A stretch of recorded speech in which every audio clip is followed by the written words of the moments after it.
Let's face it, COVID completely shook the world and our lives at the same time. So some of us unfortunately have to look for a new job, some of us are stepping up in a career. So now it's better time than ever before to do a personal development plan.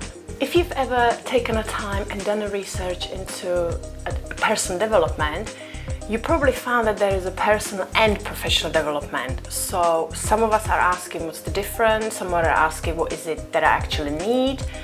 They have similarities, they also have differences, but they definitely go hand in hand. In today's episode, I would like to dedicate some time and explain the differences between personal and professional development plan, and of course look at how the plan is actually done. Welcome back to Moments with Lucie, and I'm really glad to see you guys, and without further ado, let's jump right into it.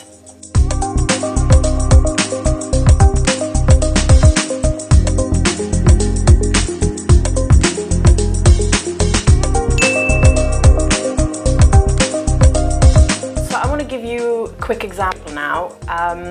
Going to gym 4 times a week, doing yoga on a regular basis, eating healthy, drinking plenty of water, looking after yourself. This will not really have direct impact on your job and your career, but it will definitely help you staying focused, waking up earlier, doing more job, and having less stress. Here are the main differences between professional and personal development.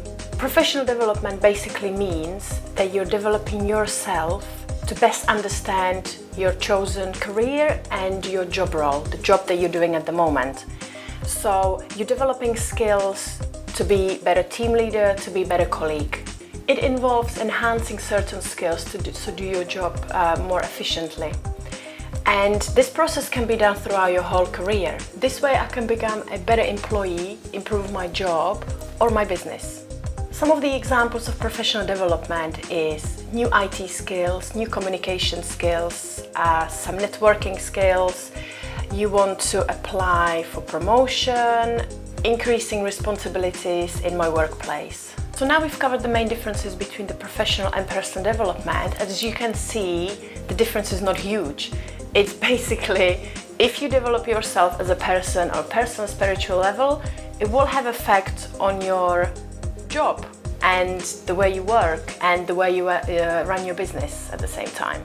I'm sure that at some point in our lives we all have done either personal or professional development plan, maybe at work or just for yourself or for your business. So today I would like to just run through a couple of things that to look out for and also to make sure that you include in your personal development plan. The very first thing that sometimes people forget because they get so excited about learning new skills and setting up this plan.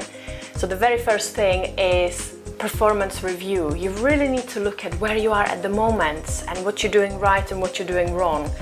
The reason why you're doing a plan is because you want to enhance some skills, you want to get better. So where are you at the moment? What level are you at? Are you starting? Is it a skill that you've never experienced before, you haven't got a clue what to do? Or is it something that you're already doing? Maybe it's a job you've been doing for the last 5 years, but you just want to step up your game a little bit. Where are you at the moment? The second thing is to really identify the goals. So identify the skills you want to improve. What is it? Really dig deep and think, is it a new language I want to learn? Is it healthy cooking? Do I want to learn accountancy, IT skills? Do I want to learn how to do yoga, how to meditate and take a deep breath and how to relax?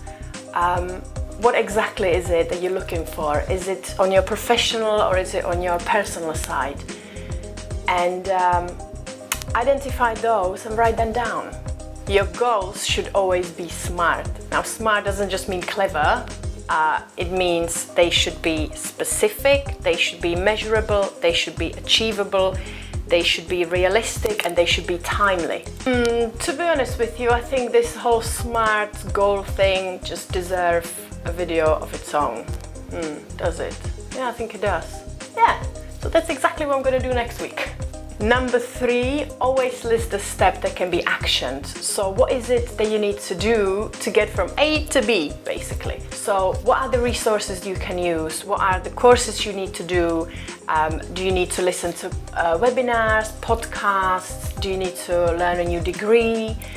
Do you want to read books? Do you want to go on YouTube? What is it that you actually need to do to become better at the skill that you're interested in? The 4th one is really a no-brainer, but that's where things get stuck sometimes. So it's implementation. So what you need to do is just plan it out, see what you need to do, see what the skill is that you're interested in, get it started, do it regularly, get it finished. It is simple as that, but it is very hard at the same time. I mean, sometimes it really takes time, you know, to learn something new and just become better at it. I mean, it takes years sometimes, I'm not gonna lie. Sometimes it doesn't take that long. It depends what you're aiming at. You know, if it's total different change of career, I mean, wow, that's gonna take a while because it's a totally different new job role that you're learning about. I mean, that's gonna take a fair bit of time. So really just try to implement it. Take it step by steps. Don't jump right at the top. No, take it step by steps. That's my biggest problem. I always see myself up there, but I don't see the steps that I need to take. Take it step by step. Do one thing at a day, or one thing an hour. Just really break it into pieces and start with those little things. And always, you know, award yourself. I mean, if you get something done, it's always better than if you don't do anything at all. Number 5, you need deadlines and you need target dates. Whatever you do, you always need to know, okay, where do I need to get it done by? Because if you say, okay, I want to learn, let's say, IT skills, it can take you 10 years. You know, you want to learn the basic. Yeah, it can take you 10 years, but it can also take you maybe a year. So you really need to be realistic about it and see, okay, how much time do I really need? And implement it in your life at the moment. So you've got kids, you've got family, you've got side hustles, you've got your main job. You know, how much time do you actually have? And how much time can you actively dedicate to this learning of yours? So give yourself dates, but be realistic. Don't try to learn something in a week. It's not going to be possible. Give yourself enough time, but don't give yourself way too much time. Give yourself a little bit of a challenge, you know, a little bit of a push.